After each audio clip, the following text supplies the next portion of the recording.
All right, so I'm starting here just darkening in the nostril, and then I'm going to work stippling into the tip of the nose. And stippling for me, it's not one of my favorite techniques, but it's really good for textures like you get in a dog's nose or a cat's nose. And I find that I have better luck controlling the size of the dots if I tilt the pen upright a little bit more. And this pen is brand new and it's really wanting to drop a lot of ink. So I'm kind of struggling here at the start of this, trying to figure out how far over to tilt it to get it to work right. And you can see I'm scooting down now a little bit closer to the end and way down to the end and getting it very much upright, just trying to control the size of the dots that I am using in my stippling. As soon as I finish this area here, and it's not too much, pause it. Just catch up right there. Before I go any further, I'm going to move down into the front of the muzzle, and I am tilting the pen way to the side and trying to find kind of the sweet spot where it just starts to drop color. And like I said, this is a new pen and it's really wanting to drop a lot of color. So you gotta scoot back, lighten the touch, get a feel for it. This is your warm up here. We're gonna do this for the next couple of classes just to give you something to warm up before you go to your drawing, so that you don't try some stuff on your drawing and end up with the pen being more than you can control. Hopefully this will give you a good feel for the pen that you use each day, because each one of them has kind of a different tilt point. So I'm just trying to look at the length of the fur right around the muzzle and the direction that it's growing in, and it's pretty short here. So I'm trying to keep these lines fairly light and let some of the paper show through. But he is dark. He's got dark hair right at the front of his nose.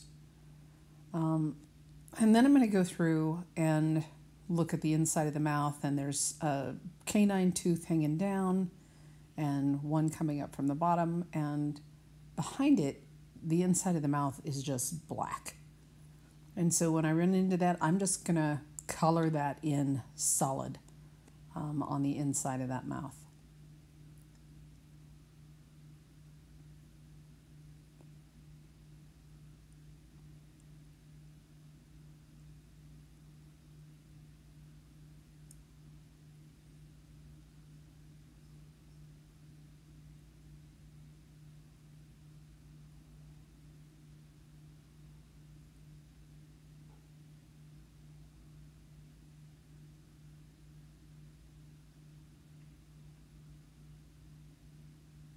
And I'm going to do the same for the mouth kind of behind those teeth as it comes around.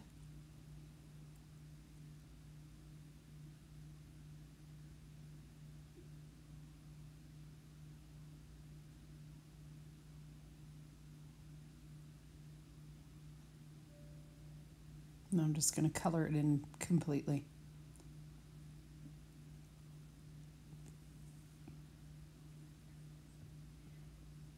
Where the mouth kind of goes over those teeth, I want a line, but I want it to be kind of light and maybe even a little bit hairy looking or sketchy on the top. And the upper tooth is actually kind of underneath the lower tooth. So it's got a little bit of shadow on it. So I'm trying to really scoot back on this pen and trying to get really light, some light shading.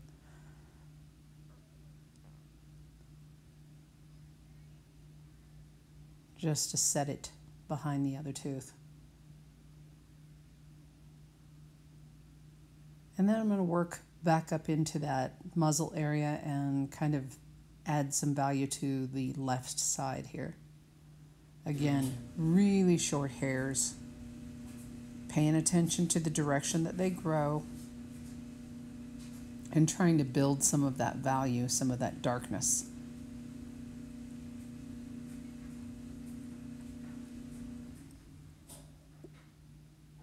as it wraps in around that nose.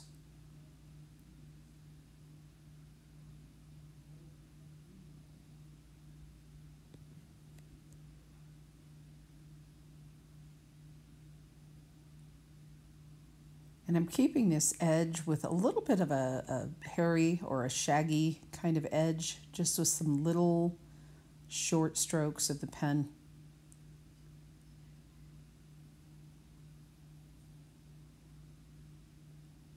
And then I'm going to go back in and start defining out that nose a little bit more. So I scooted way up again and keeping it tilted very up and down. And the edge of it, I don't want it to be a super solid line, so I'm actually going to use dots to define the edge of that nose so that I can keep that sort of textural quality to that area. So instead of drawing a solid line and having it outlined like a cartoon, I'm using that stippling to define the edge of the nose. And then I'm just building my dots, paying attention to where it's got more dots to create more darkness and fewer dots to create some light.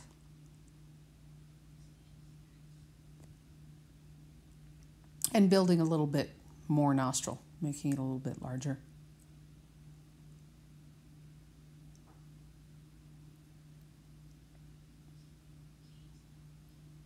And pause this video as you need to catch up,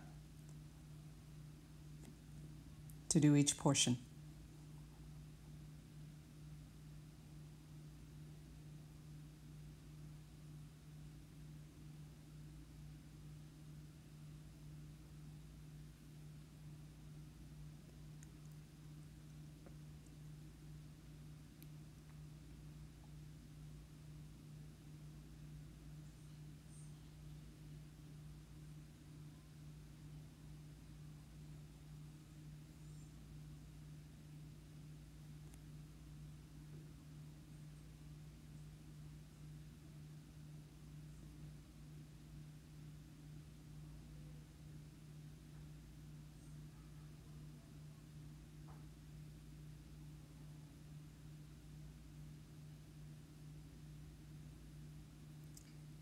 And then we have some short hairs that go up the nose, bridge of the nose. He's got this kind of brown patch of fur, very short, goes away from the nose, heads up the bridge.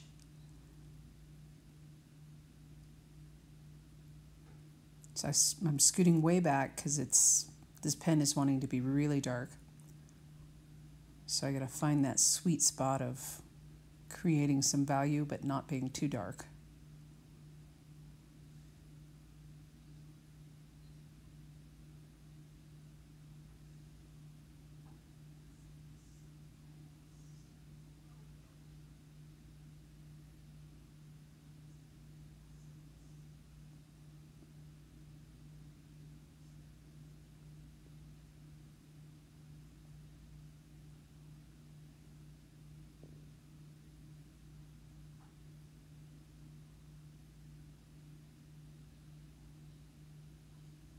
And I'm doing kind of a sketchy line there. It's not a smooth, straight, perfect line. They have little ridges and bumps on their noses just like we do. And then he's got his eyes closed, so the fur kind of wraps into that closed eye. It's a little bit darker in front, so I'm putting a little bit heavier line. And I'm really paying attention to the direction that the fur grows, because as it comes out around that eye, it starts to go up his forehead. So we're going to have a little bit of a shift in the direction that the fur grows.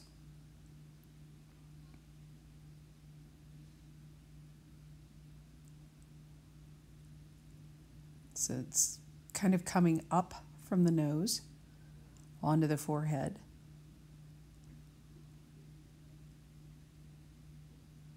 So there's a little bit of a curve, and it's going to come out from the eye. In front of the eye, it kind of peels down towards the nose and down towards the cheek. And on top of the eye, it goes up towards the forehead. Now, I find it a lot easier to control my pen going one direction more than another.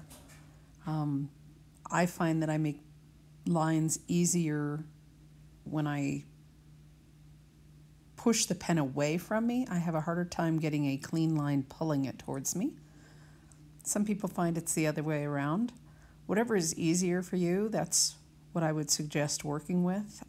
Typically, I turn my paper all over the place in circles. I'm trying to keep this fairly stable for you guys.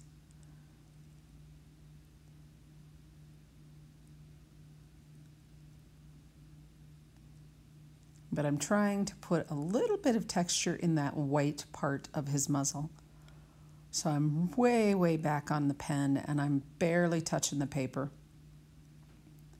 I am still paying attention to how long the fur is and the direction that it grows, and it grows down the side of the muzzle or down the side of the nose.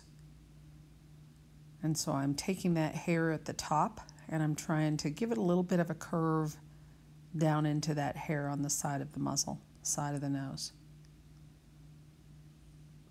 But I want to keep the value difference. The hair is definitely darker at the front of the nose and on top.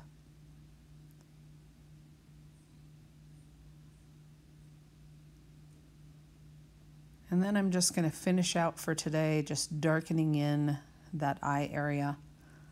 And that's pretty much black, although it's kind of a sketchy, shaggy looking area because of the hair that is around the eye. And this is where we will stop for today, is with this eye.